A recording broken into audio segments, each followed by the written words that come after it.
Ku myaka 22 gyokka gy'alina omwaka guno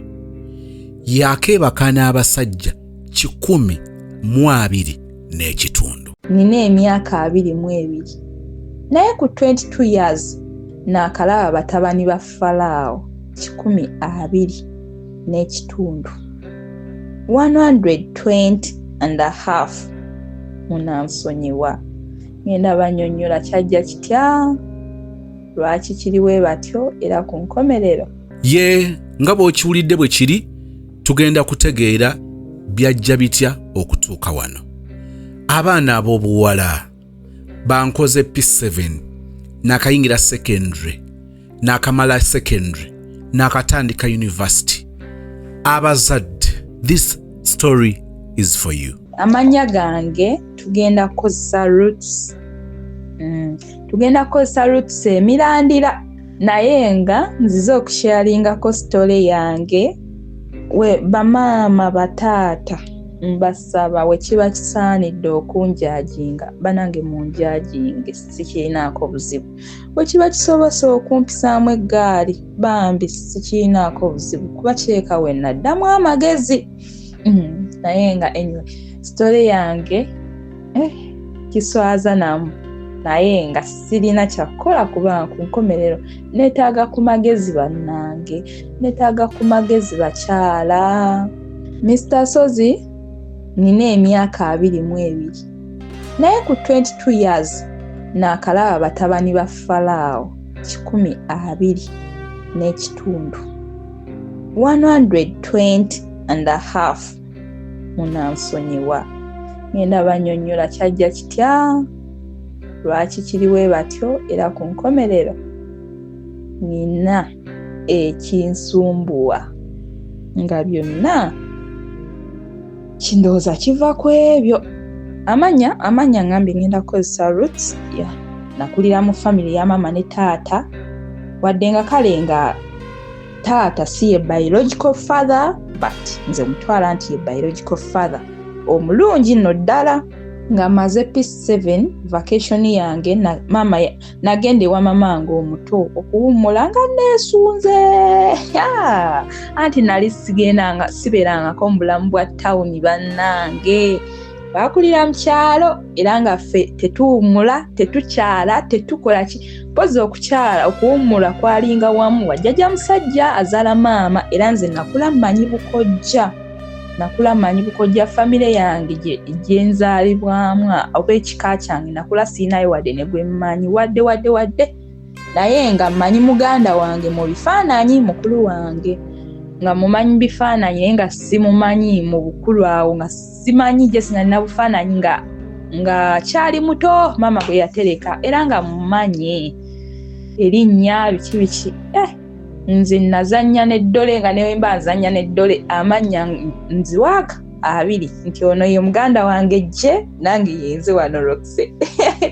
Nazannya no n'eddole paka P7 saali wa muzannyo nalina mungi naye nga anyway we namala P7 nagende wa mamange omuto mu town okuwummula vacation. Obulamu bwa town nga mbwesunze nze nava ewaka nga ndikakaliro n'okwebaka seebaka kuba be bakiŋŋamba nti ogenda genda. Maama oyo yajja ewaka bambi okutukyalirako kati n'agamba ono kamaze P7 bamumpe ajja abeereko eno nabuuka neŋŋamba maama n'agamba era ekyo kyennyini kyayagala ng'ayagala okugenda mu tawuni bambi maama teyagaana era nasulanga seebasi nga buli kaseera mbuuza maama yakubiddeko ŋŋenda ddi kati olunaku we baalumugamba namubuuzanga ssaawa mmeka banena balanga essaawa ng'obudde tebutambula nga nze mpulira njagala genda kuwummula mu tawuni. Lwali olwo maama nakola ki najja nankima ne tugenda bannange maama oli bane waali wanyuma namwagala nga tunyumirwa nga tulya bulungi. Naye waffe twali tulya bulungi wadde twali mu kyalo naye twali tulya bulungi kale ekiriwo ekisobose kye tulya kubanga kula kwange nze oba kale mu kyalo I can't complain oba ki ekisooka tetwali bagagga no naye ate tetwali baavu abasobola kale munansonyiwa kaneme kukiyita bwavu naye era still kyekimu like twali tetusula njala twali tulima tulunda twali tulya like era nze nakula siina nnaku gye mmanyi nga manyi ffe bagagga abasembayo nga manyi ffe bagagga abasembayo lwansonga twali tetusula njala nedda ennyama tulya enkoko tuzeerundira tulya kwegala buli kimu nga ndaba olwo nga lwe tuli batusuze nga tetulidde ndimanya nti ennaku gyeri mu nsi era nze nakula manyi tetuli banaku naye nga eno gye nali twali tulya bulungi nga life weeri nga nnungi yali 2015 then kati 2016 waliwo okulonda kati ng'okwekalakaasa kungi gye tetwali mu town ti Kampala no twali Mukono but era yali town twali mu town twali Mukono so twali eyo nga waliwo MP yali neighbor kati ng'okwekalakaasa kungi nnyo ne bagamba mama kale ng'abantu batandise okudda mu byalo ate mama n'agamba naffe tukole ki tusooke tuveewo kewaka nga buli kaseera bakuba tiyagaasi biki wuuyo dduka ne tuvaawo ne tubaako ewa mama omulala gye twagenda naye nga nga tetuzeeyo eri mu kyalo nedda kati ewa mama oyo gye twagenda saamanya nti ngenda sigalirawo ddala bannange nalumwa wadde naye teyali nti oba nti yali mu kyalo naye nalumwa nga sizeeyo eri bandeka era we bandeka awo we nasomera senior 1 2016 naye kati awo ngendo wentandikidde kale P7 nsaba okkirize nkutegeeze ku Dembelio Properties and Associates tulina estate enaatera okuggwawo ate ng'eno estate yakubiri Kiwawu estate eyokubiri oba phase 2 oluvannyuma lwa phase 1 okubanga yaggwawo kakati njala kutegeeza nti kwesa omukisa omwaka guno nga guggwako weefunire plot ekiwawu ku lw'Emityana 5/5 gyagifuna ku milioni 3.8 so nga ate twolekera okwanjulira estate empya eri ku Hoima Road Namayumba 5/5 teekateeka milioni zo 3 kale oneekwasa ki nga Dembelio Properties and Associates webali ennamba oziraba ku screen munoonyeko madamu Dembelio ku WhatsApp mukubireko mukolagane mube nga musisinkana wali eri emmengo okulya na Sapolo mwogere byonna ebyekuusa ku nsonga ez'ettaka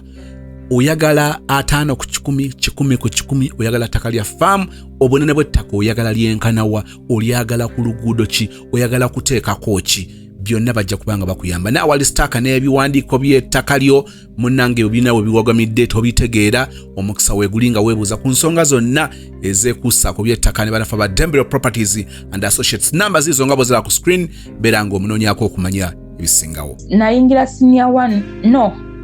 we nabeera awo era naye yali maama muto naye ng'omukazi oli acunya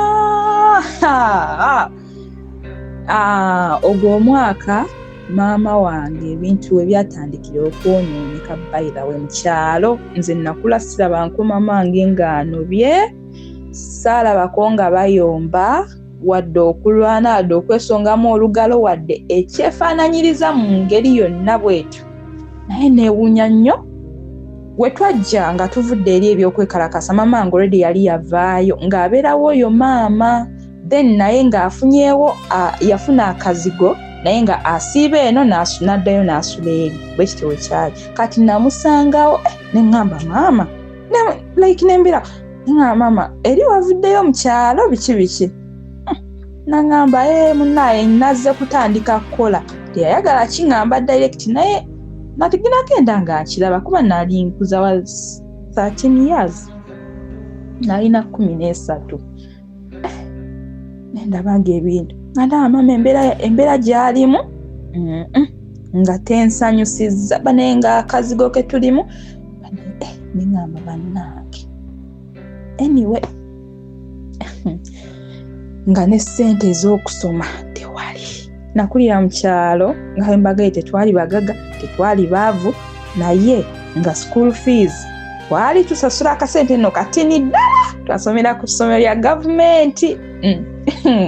era nga mbagamba sente zitwali tusasula 7,500 ye lwaki netwala wala 7 ka school fees 5 bya buugi naye nga n'obuugi obwo tetubwagala ate muli sukaali era ffe nga tusiba enjala ku ssomero yeffe abaakula nga tutambuza bigere okugenda ku ssomero nga tutwala enku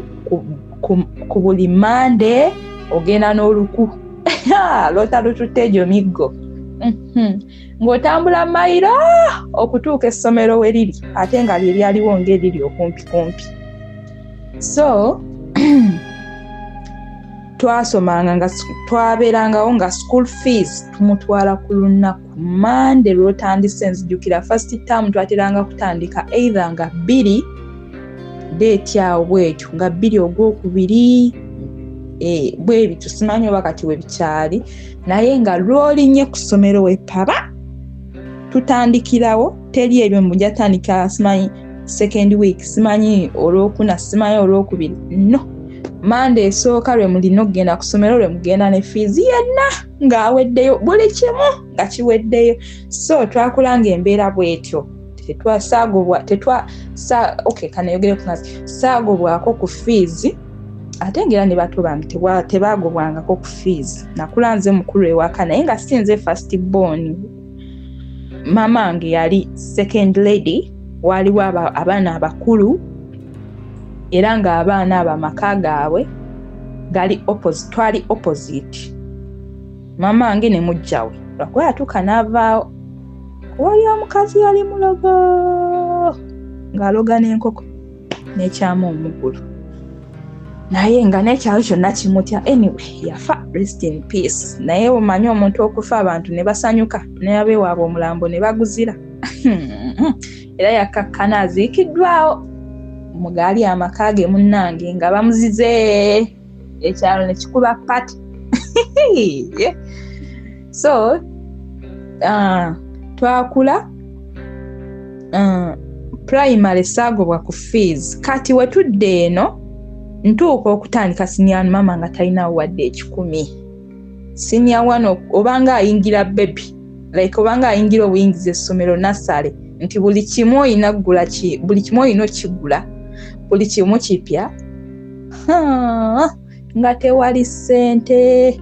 Mama wange nakula simulabyeko ng'akubira ku taata wange nti amusabe fees naye kyewuunyisa mbwe ennamba yagirinanga kubanga naawe okutuuka omukubira talina gye yaginoonya ennamba yagirina mbu we yaŋŋamba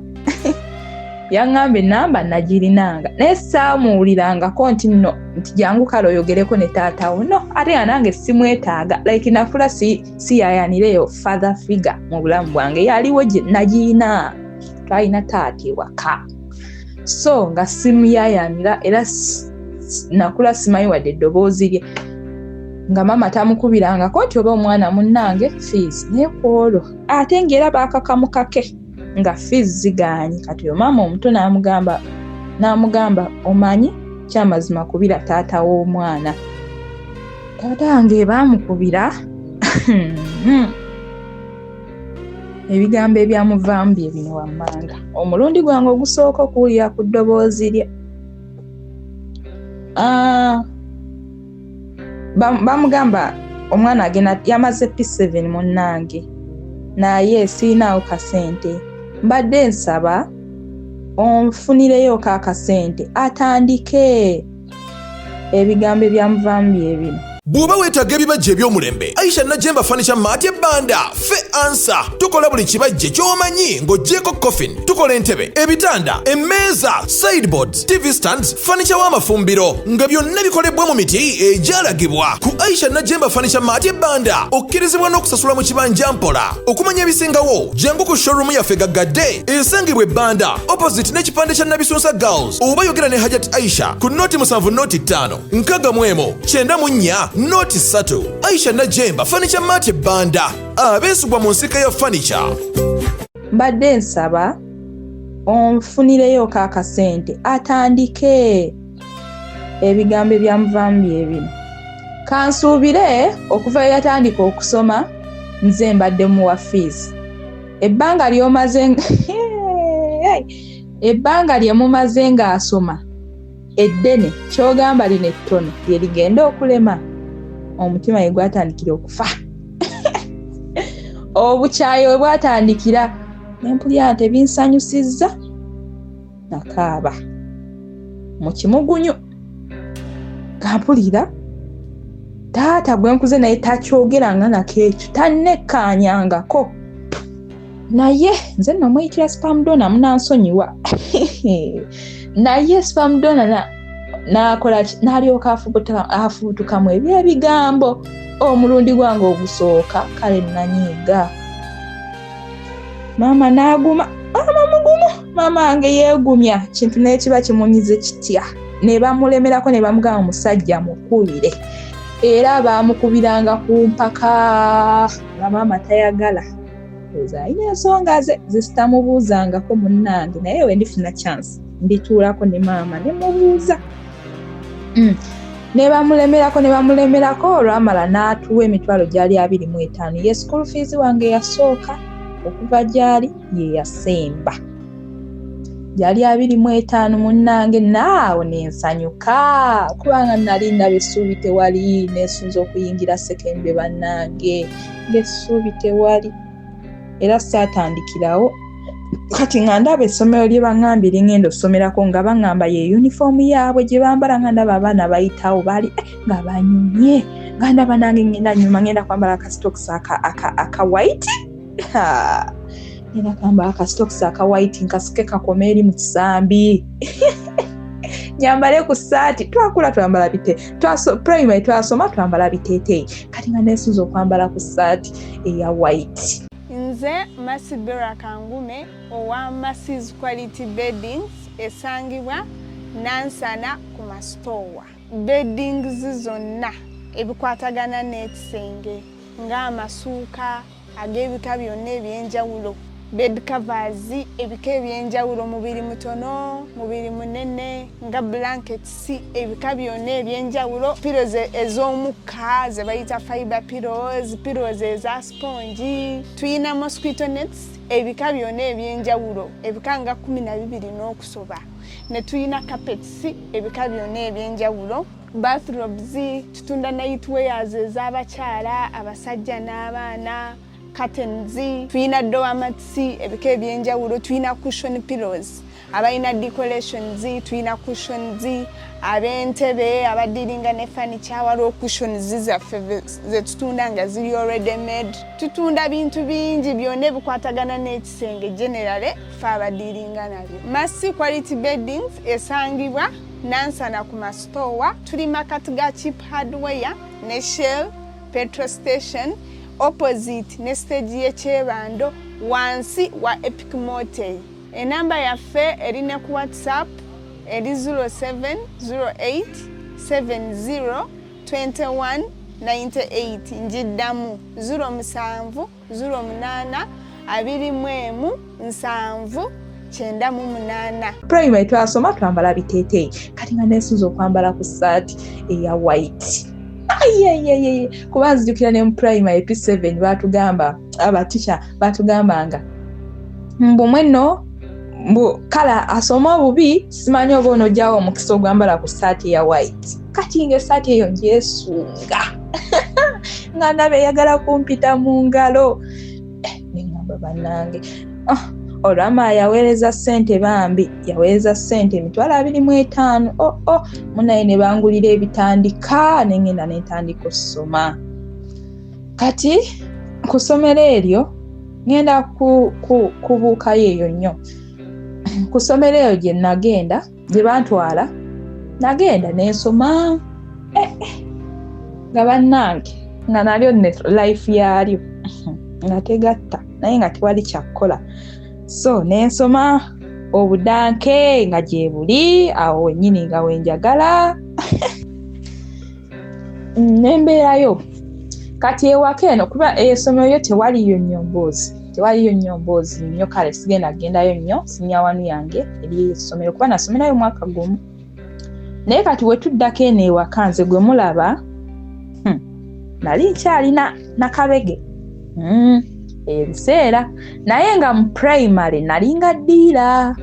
nga nze ndiringira abaana naye nga nze seediringira naye nalinayo ka crash kange naye nga nkatya n'okukatunuulira naye ng'ate tekasomera ku ssomero lye limu lyesomerako just kalinga kayitawo oba eki ekyali kikankubako kali akaana oba lwakuba yalina kacyenja kale yayitangawo yalinga ate agenda leeti nga muba mutudde ku kiraasi kubeko essomero lyali ku kkubo we bati kati ng'omuba mulaba buli ekiyita mu kkubo bannange ng'aba ayitawo ne mulaba ng'avuga kacyenja yalina amalala yalina amasappe kati nga nze buli waayitawo kacyenja akansottera mu mutima bali bamuyita Owen kati nga n'erinnya lyokka nga ku ssomero lyaffe tekuli yalirina nga tekuli mwana gwe bayita Owen kati nga Owen yayitawo munaakacyenja banne nga mpulira akacyenja akancalenjingira mu mutima nga buli waayitawo nze nsituka lwaki seefuula ggula eddirisa nsobole omulaba paka wabulirayo naye nga mutya kubanga yali abeera kumpi n'essomero lyaffe essomero lyali wala ne gye tubeera era nga tutambulira ddala ng'oyinza ova ewaka ssaawa ng'emu n'otuuka 2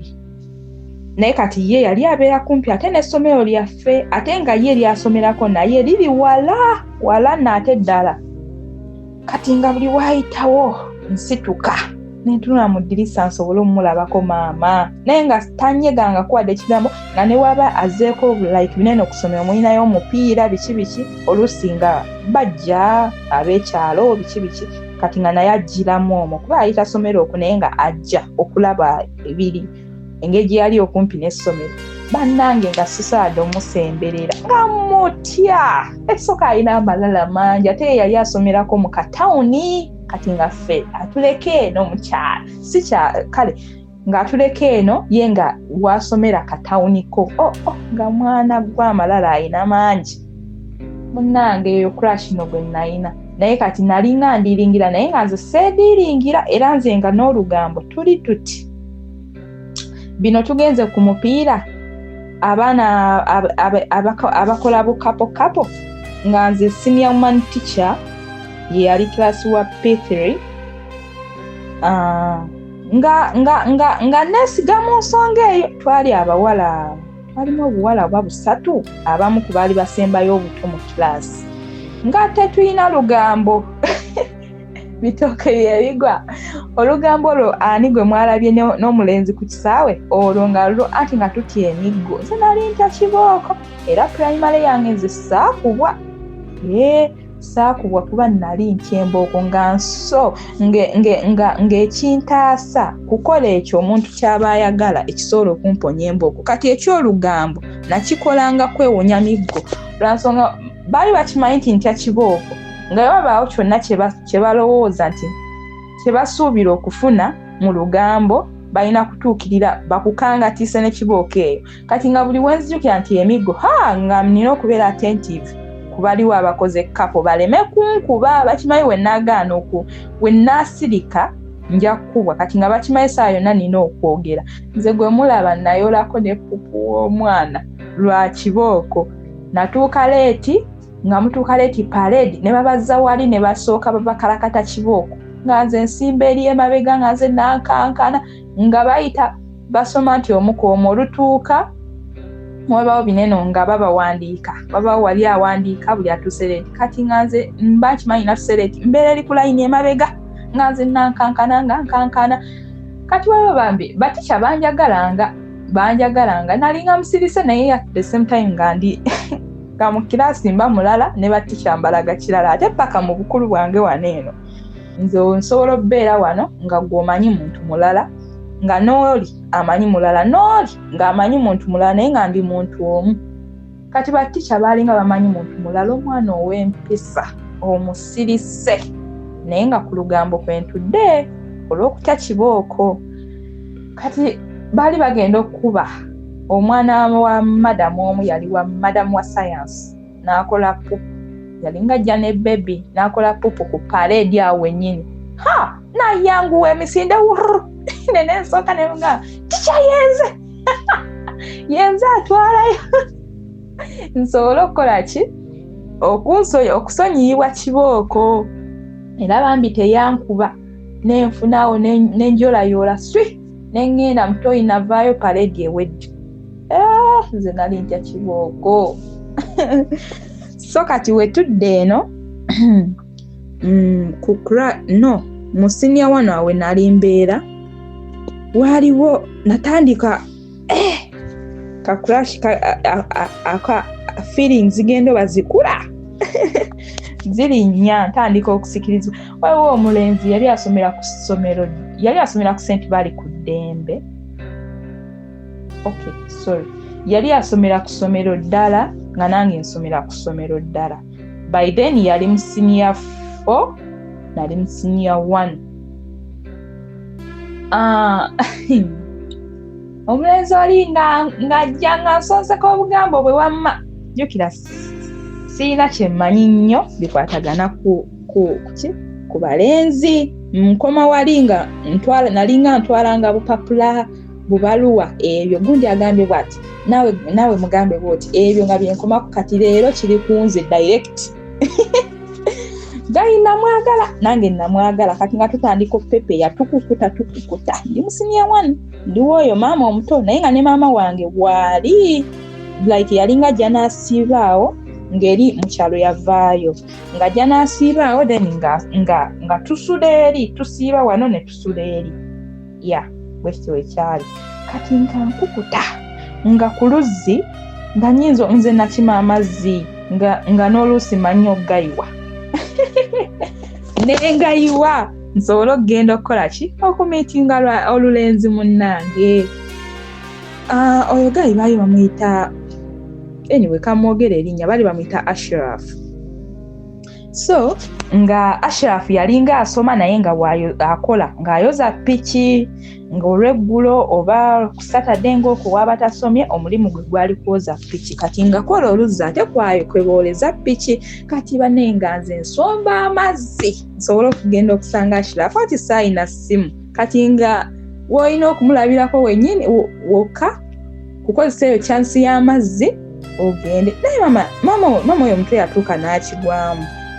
alaba akima amazzi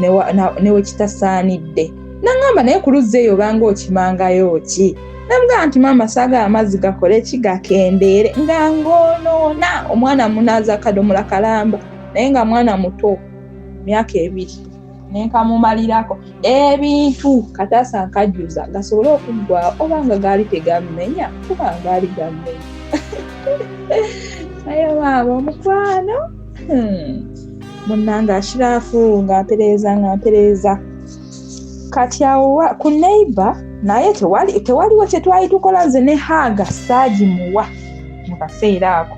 kubanga nga mutya ate nga ntya okundoopa ewaka nga ntya nga just tukomaawo hawayo biki nandeetera ngo obuntuntu nenkukusa buli nga wabeera ayagala okumpa kasente naye nno nga ssente mmeka bannange 1,200 ng'aba ayagala okumpa kasente in case nga teyasobodde kampeera ku luzzi ng'akola bw'ati ewaka twalina ettaala eryali likuba mu kkubo kati omuntu ali mu ttaala oba olaba no kyali bati omuntu ali mu nzikiza olaba ali mu ttaala omuntu ali mu ttaala tolaba ali mu nzikiza oba wekyali oba ali mu nzikiza like twalina ettaala nga likuba mu kkubo so nga waaba ayitawo mulaba nyimirira ne mulaba nga yansuubizza in case nti kusawa bweziti wezikoona weziti paba ngenda kujja mpitewo nkuleetera essente kati nga wezikoona nyimirira nentandika okulaba buli ayitawo kati we mulaba nga yeye nga azisuula asuula abanga ayita ku bibye kasabeera nga tewali mu maaso teryajja n'emabega teryajja like nga mukuba alimu yekka azisuula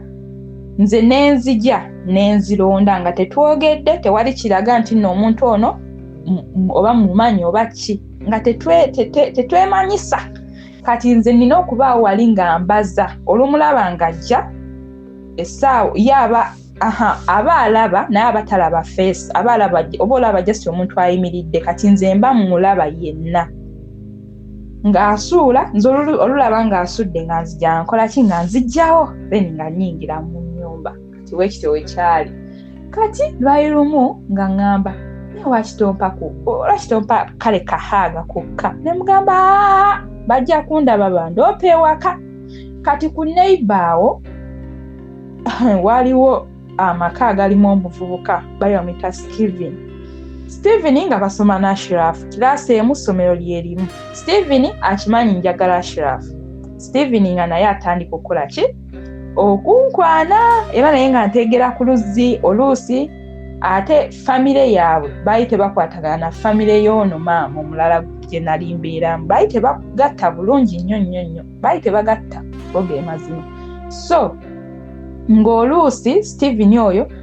amanyi okujja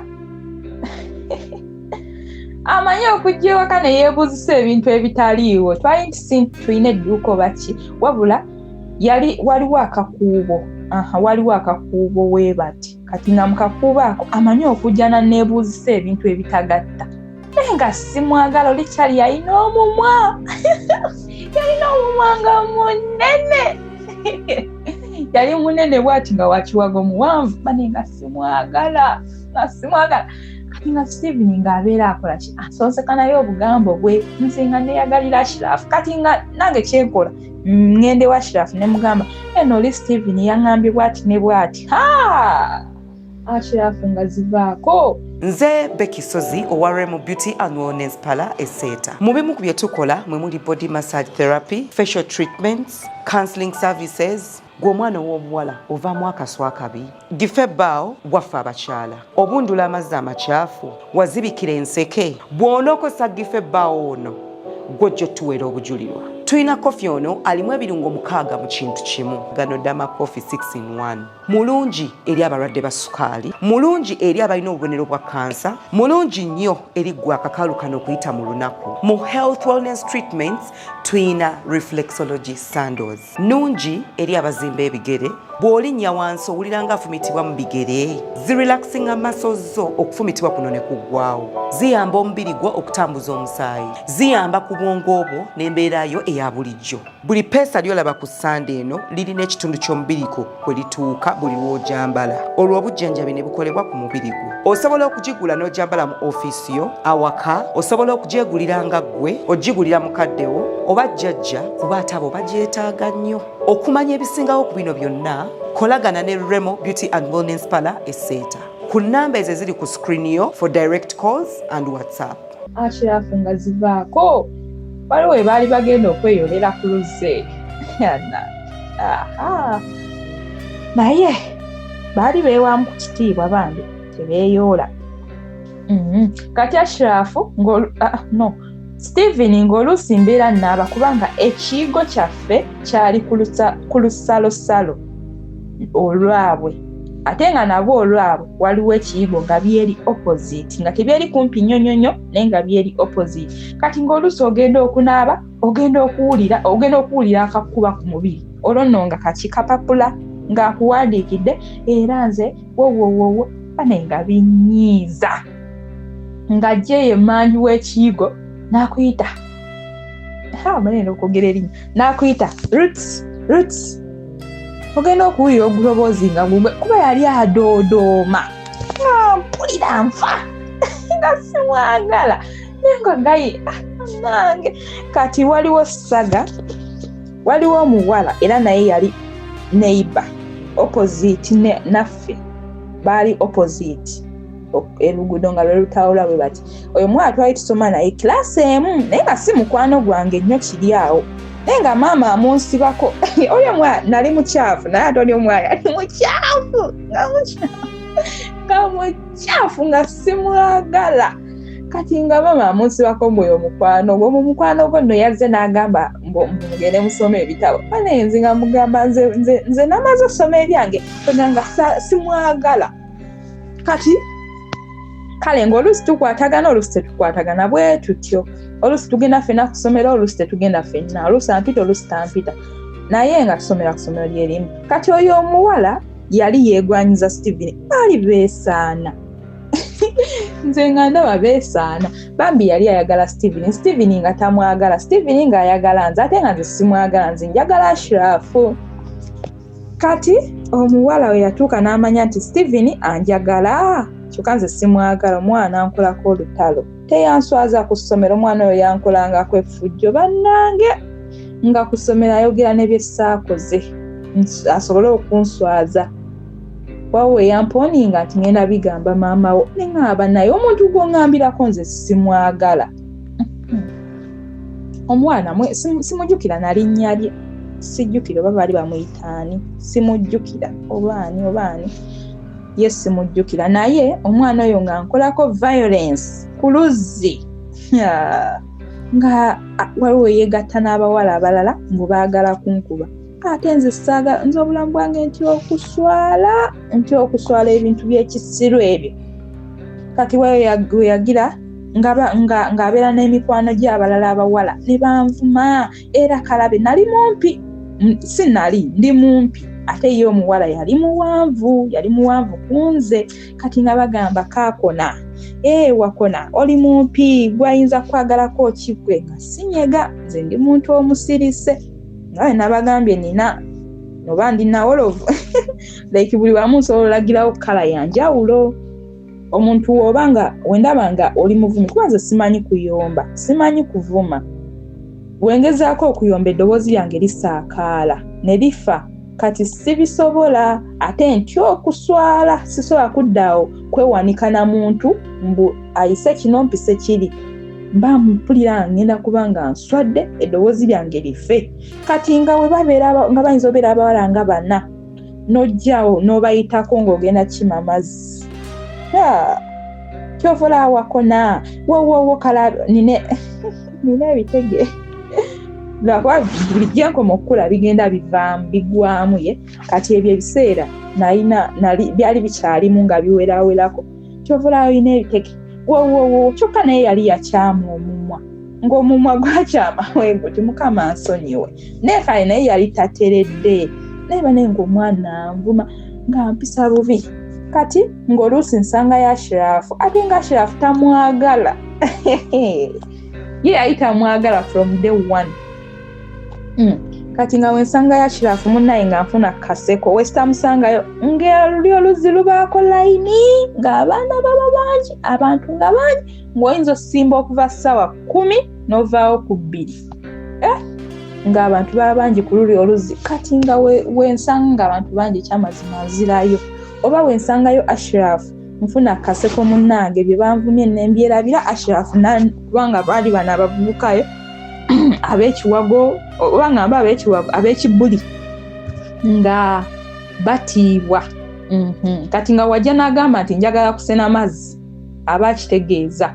nga bamuviira kati nga wemusangayo nga layini nnene nga akwata nga nsenera nga mpa naye kyeserabidde bagamba Ashraf yali mwenzi yalina abawala bangi waliwo n'olusi ne waliwo ne wennamusanga kubanga yali mulungi sijja kukigaana yali mulungi ate jjukira nga namukulu kunze ate nga essomero lyasomerako byamaanyi kulyaffe nga lirina ebyana ebitiribiita Ashraf ng'oluusi waliwo namusanga nga beekutte n'omuwala batambula nze nafa nabula okufa nga kinumire nga tesiina kyakukola banaye nga mpulira. So Ashraf ye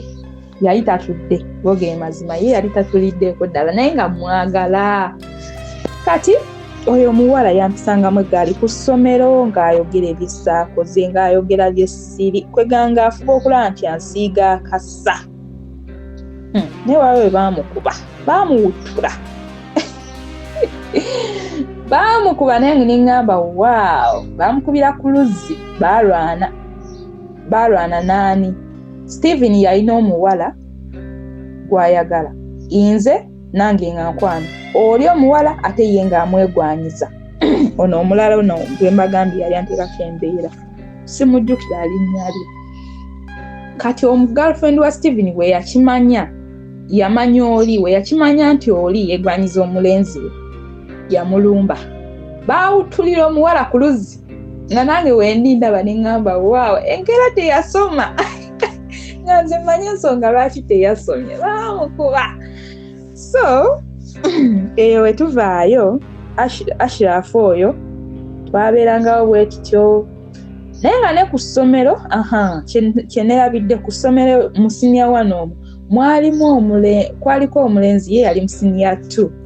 bambi ng'omulenzi anjagala naye ng'omulenzi oli naye alina abawala 2 nga kiye ekiwala kyalinga ekisheeshe naye nga kyakula bulungi kati ng'akyagala ate nga nange nkyagala naye nga nange ndabira dda oli omuwala ate yali ava mu tawuni nga class naye nga like kyali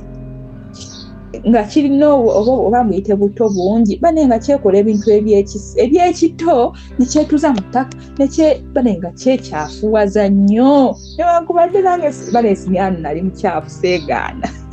naate waliwo abantu fenna twali n'oyo omwana yali mu siniya 1 like siniya kilasi yaffe abaana baalimu obuto bungi bane nga twekyafuwaza ffe bemulanga tulinga bana bannasale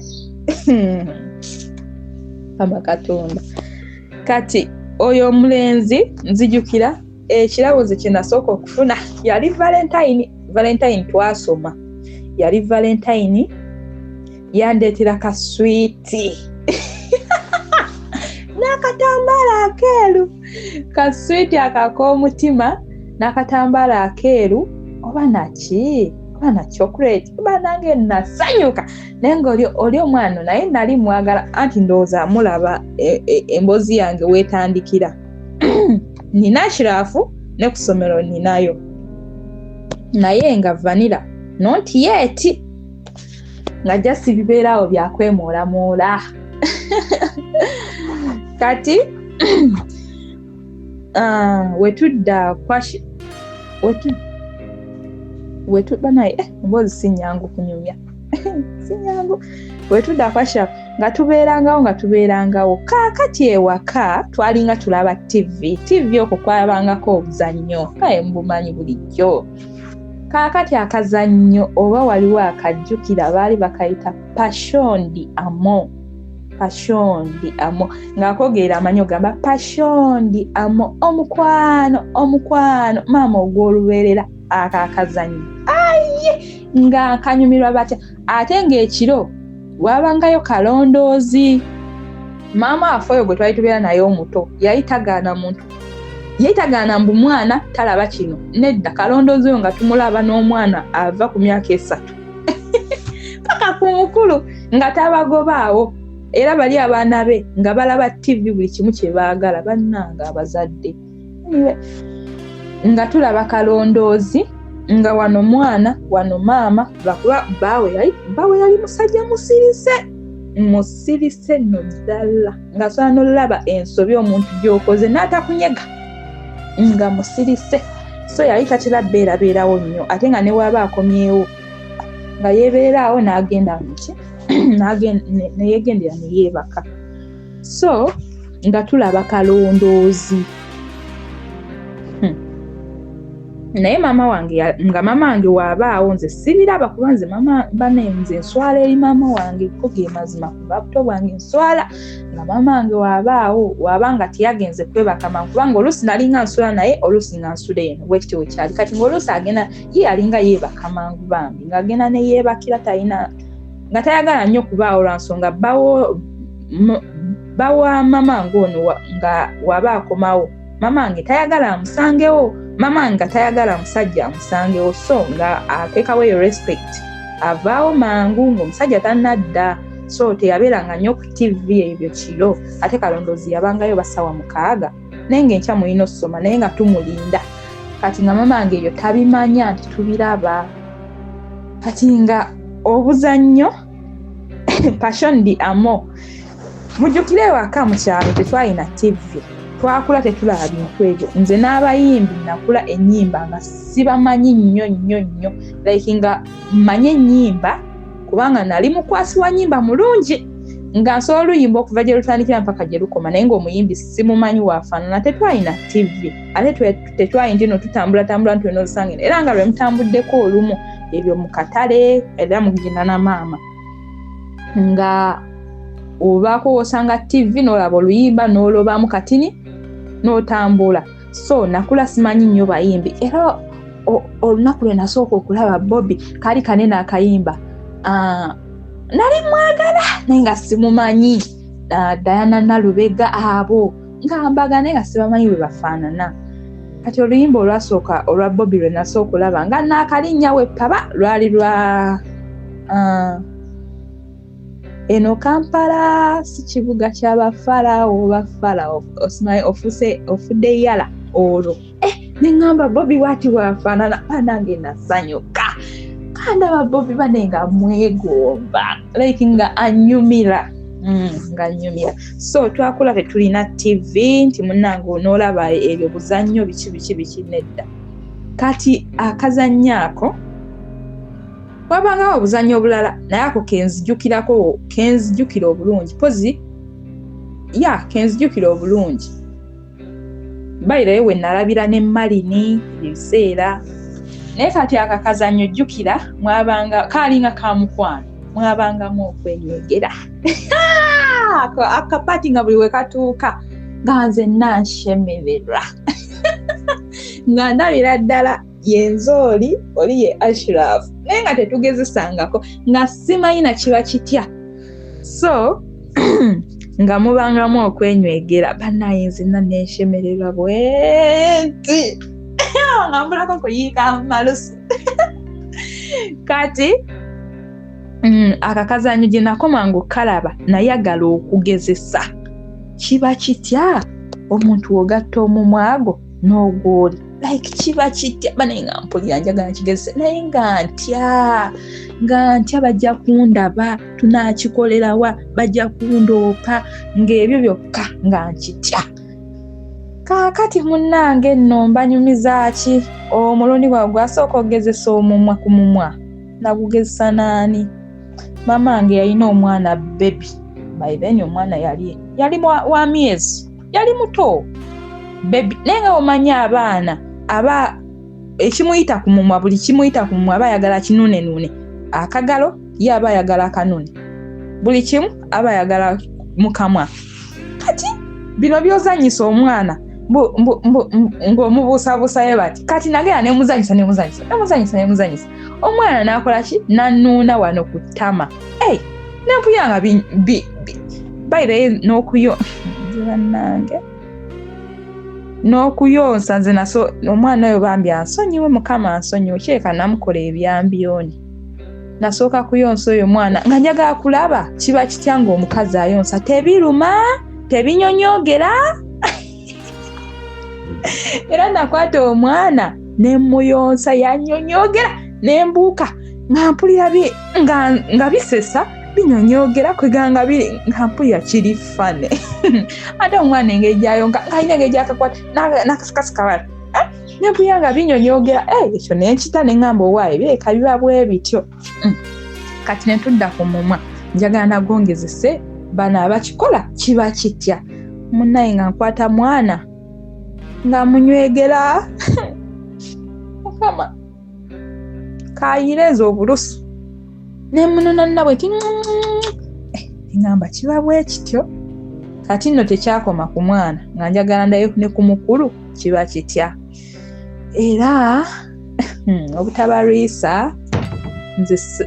tolemula nti nalina Ashraf naate sigwe nasookerako okugezesa omumwa. Maama yali antumye mu town kugula chapati byakunywera ku chai byali byakunywera ku chai kiro lwekiro twanywanga chai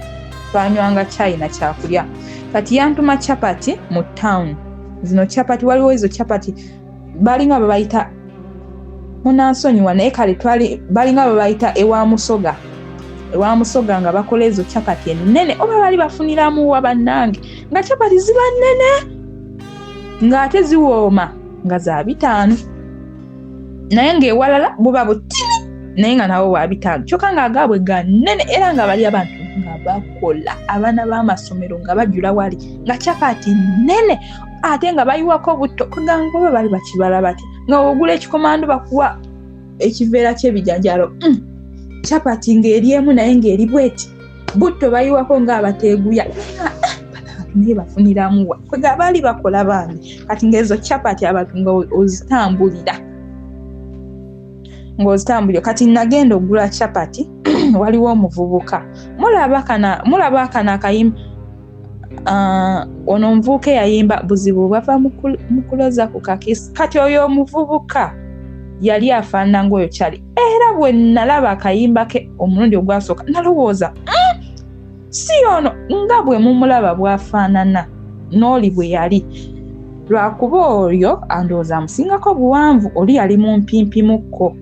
kati omuvubuka oyo be bano abavubuka abeefuula ab'ekitalo ku kitundu yali guy rastaman yali mu rasta kati abeefuula nti baakabi buli omu abatya nga mulaba naye nga simumanyi linnya lye paka kati omuvubuka simumanyi linnya lye tamanyi linnya lye naye nali ntambula nvugula bwe bati chapati yanteega mu kakuubo soogeranko naye wabula mulaba bulabi naŋŋamba ekigambo kye yasooka okuŋŋamba yaŋŋamba hey kakis hey emimwa gyo njigula nenga emimwa gyange ogula mimwa ng'alina 15,000 mu ngalo bw'ati yaŋŋamba emimwa gyo njigula just njagala mimwa gyo gyokka sirina kirala kye njagala ne mugamba ogitwala wa naŋŋamba ogenda laba gye njitwala ne ntambula kubanga baali bantumye nanzira mu maaso bw'ati kubanga we nali mu bukubo mwe tuba tuyita ennyumba ku sayidi ne sayidi kubaako ennyumba buba bukubo we bati kati yateeka omukono ku kisenge kino nateeka ne ku kino ekisenge nga siina wemputa nina either kumuyita wansi mu nkwawa oba kuddayo mabega naŋŋamba omanya abarasita alina engeri gye yakolangamu maani emimwa gyo njigula ne mubuuza gitwalawa naŋŋamba just nze njagala kunywegera kyokka ate nga jjukira nange njagala kugezesa ku muntu omukulu yansanga mu kaseera ako keekamu njagala okugezesa kati we yaŋŋamba njagala kunywegera njigula yalina 15,000 mu ngalo ne mugamba ogigula mmeka yaŋŋamba toloba nankwasa ssente 15,000 nenzikwata wamma saalobamu nenzikwata nankuba ensenge nanziza wati ku kisenge ne mugamba ndeka naŋŋamba nkugambye njigula ng'olwedde ssente nzikutte siina we neegaanira kati yakola yankwata ku mukono waliwo ekiyumba ekyali tekinnaggwa ndi mu senior 1 waliwo ekiyumba ekyali tekinnaggwa kubanga mu kakuubo wajja kujjawo abalala abayitawo yansika nanziza mu kiyumba ekitannaggwa nankuba ensenge nanteeka emikono we bati ku kisenge nengiwanika we bati waggulu ku kisenge naŋŋamba kaakati njagala mimwagyo ne mugamba sibimanyi naŋŋamba ngenda kukulaga kyengenda okukola kyokola yaŋŋamba njagala omumwago ogwa waggulu simanyi gukwatagane n'ogwange ogwa wansi ne mugamba sikimanyi kati nga buli wakyogera nze obwongo buddayo eri byendaba mu kazannyo ndaba bakwata abamu mu kiwato abamu waggulu we bati ye yanteeka mikono waggulu nange nenteeka ebintu nga nabisudde dde nange gaokyalodi ebintu bye nali mpute wamma nga nashemereddwa dda lwa nsonga njagala nange kyandimu already nga njagala okugezesa ku muntu omukulu kati nakikola bannange teyambuuzako gwani saamubuuza gwani just nalinga mulaba bulabi era twavaawo tewali amanyi munne linnya lye simumanyi tamumanyi yaŋŋamba nze siina kirala kye njagala just njagala mimwagyo gyokka nakikola bannange nakulira bulungi era buli wenzijukira akakayimbako oyo omuvubuka ye King Lion buzibu bweva mu kuloza ku kakisi awo we natandikira banenga mpunya njagala buli kaseera nkikole naye saddamu kumulaba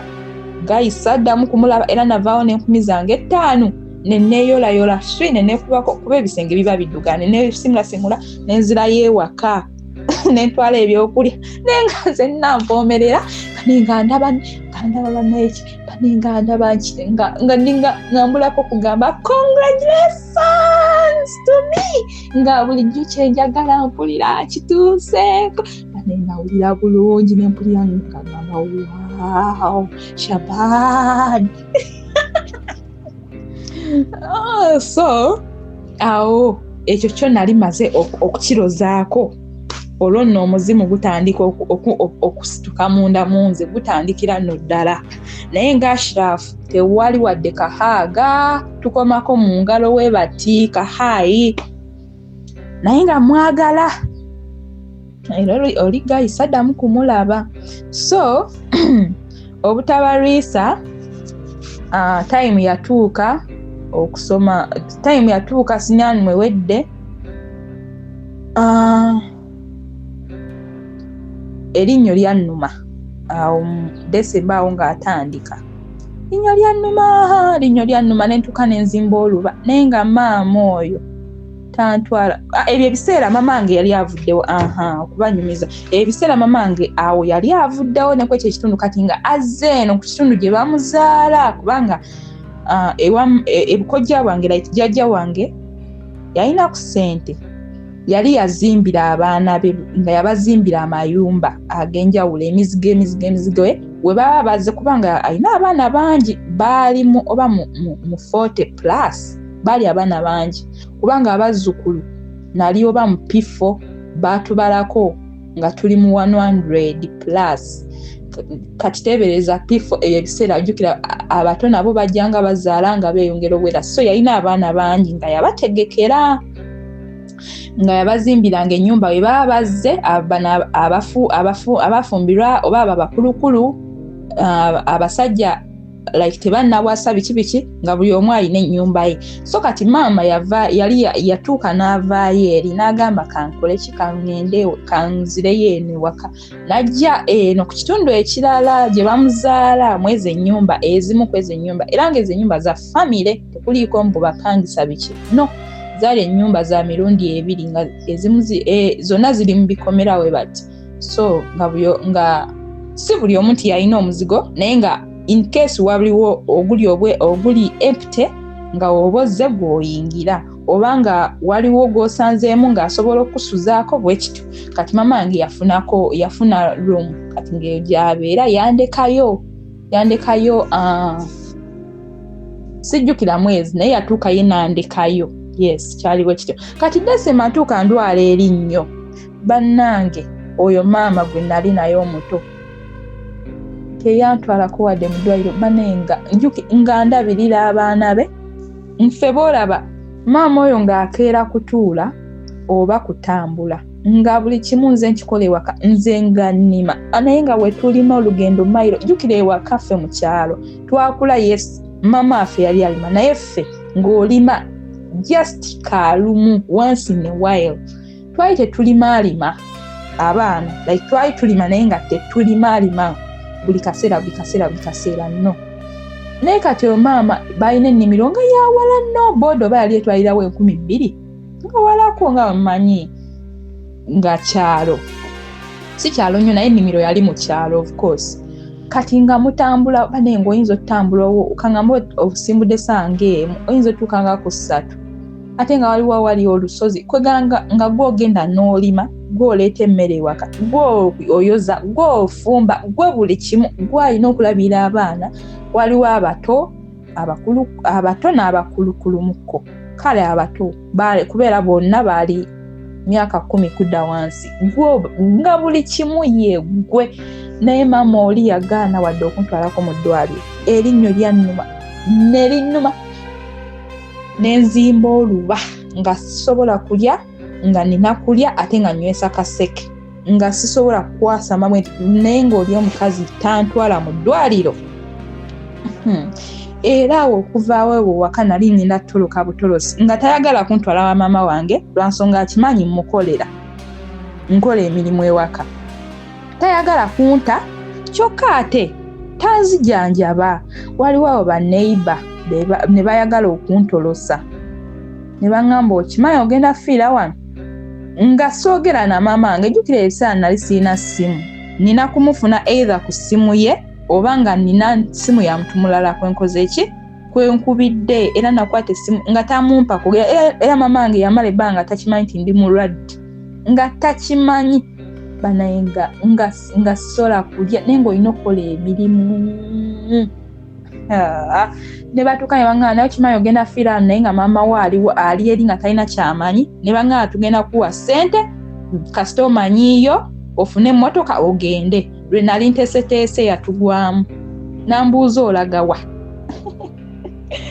ne bigaana era okuva ewaka awo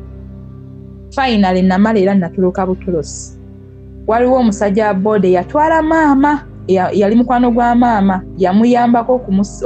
okumusengula okumutwala eyo gye yali azze kati namulaba lumu ne muyimiriza ne mugamba nnyamba ontwala ewaka yagenda okulaba nzimbye nagamba kiki ne mugamba ntwala ewaka erinnyo linnuma bambi nakola ki abali bagala okuntolosa bampayawo kasente then ye ng'olredi akola ki amanyiiwo n'ewaka ewa maama waali nange nali manyiiwo so natoloka butolosi nenvaawo maama yali ali awo nga mutuuseeko naye nga sisobola kwogera nga nkaaba bukaabi nambuuza kiki ne mugamba maama erinnyo linnuma bannange kale oyo maama oyo gye nali mbeera abasinga baali bamumanyi kubanga nzijjukira ne bwe nali omuto nayayaanako okwagala okugendako mu holiday ewuwe naye nga maama takyagala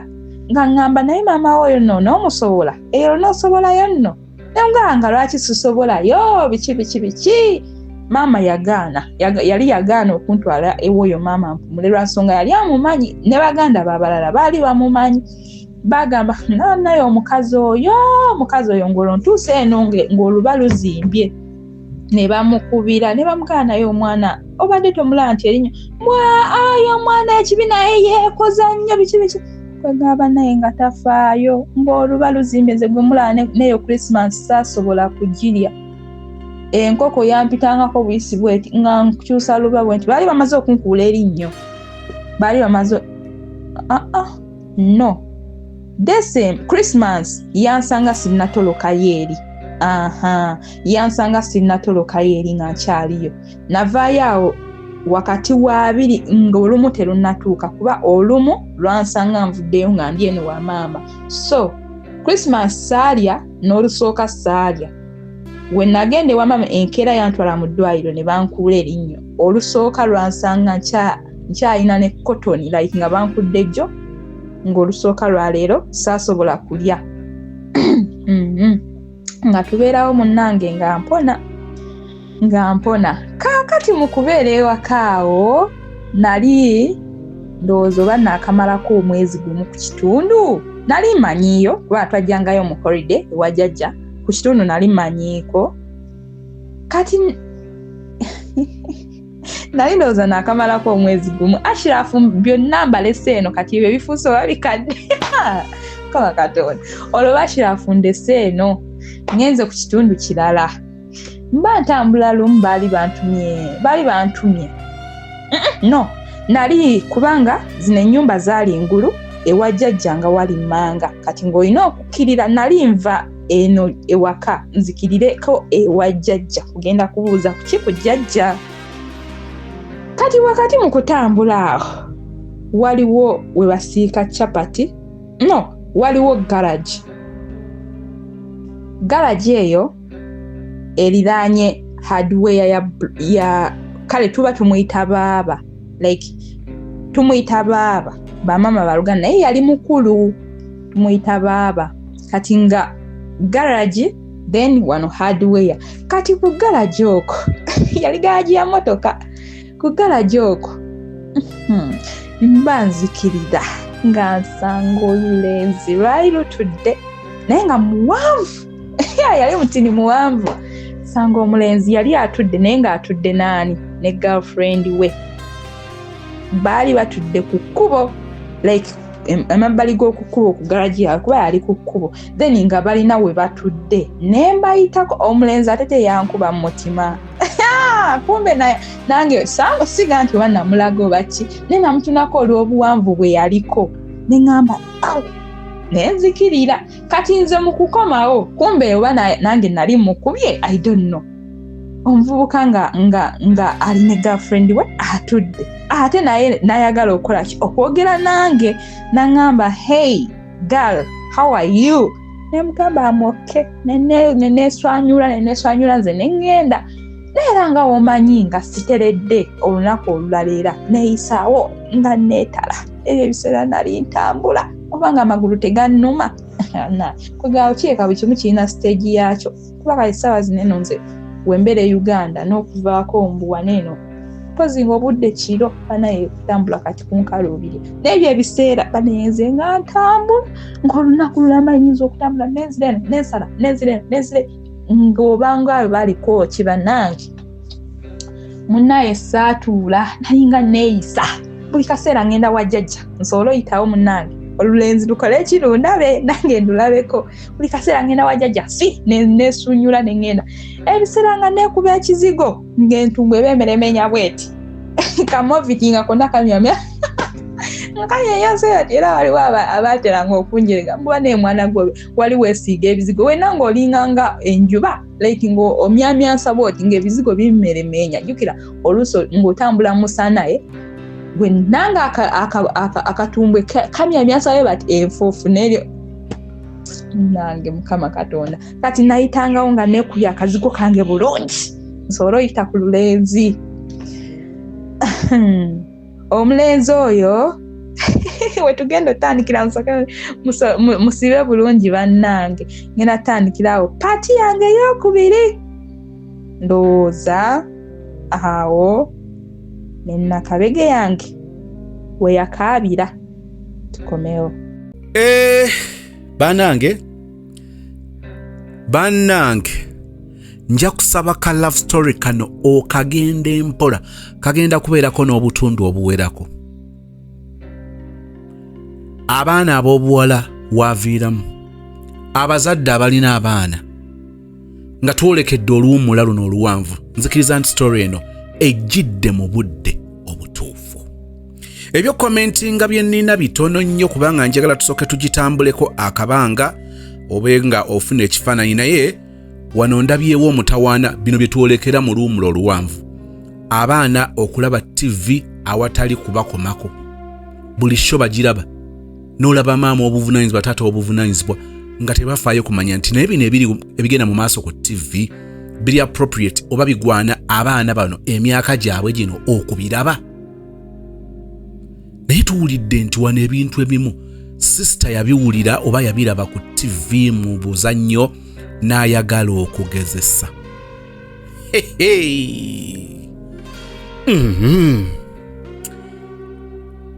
mimwa tagitunze tebamuwadde 15,000 n'alyoka atunda emimwa gye njagala tugenderera mu luwummula luno lwetwolekedde oluwanvu lwendaba lwatandise already abaana abantu betubawo abamu si ba buvunaanyizibwa ekimala mu ngeri gye babayisa engeri gye batabagambako omwana n'abeeraawo nga kyetwala omwana ogenda kumuwaani mu luwummula luno oluwanvu lwaki omumuwa ku nkomeyo y'oluwummula luno oyagala omwana ono agattibweko ki bw'oba tolina ansa za bibuuzo ebyo please sigaza omwana wo ekirala kye njagala okuteekateeka njagala oluvannyuma lwa story eno nga bw'ogiwuliriza tunuulira abaana bo mulimu abaana b'olwanagana nabo omwana mulalu bannanga omwana mulalu n'ojjoberamuko n'omwana wo wa buwala omwana wo wa bulenzi omwana musirise bannanga omwana musirise bw'avaako awaka aba agenze kupikinga bitabo ewa mukwano gwe era amalayo essaawa emu oba eddakiika 3 n'akomawo awaka naye olina oyo akuleppusa bannanga akaana kali ku miti bannanga akawala kano era okeralikira nti kajja kufa siriimu tunuulira abaana bo ddala obamanyi ddala oyo gw'ogamba nti malaaya oyo gw'ogamba nti mwana wo wamala ali kiriini mukwata mpola muntu mulamu tamala gogera tayenjeera byolowooza bwe biri nsaba okkirize nkusisinkanya ekitundu ekyokubiri naye twesabire mukama atusaasira abateekateeka okuzaala abakyali abaana n'abazadde already twesabire mukama atusaasire kubanga si byangu. Thank you so much for watching.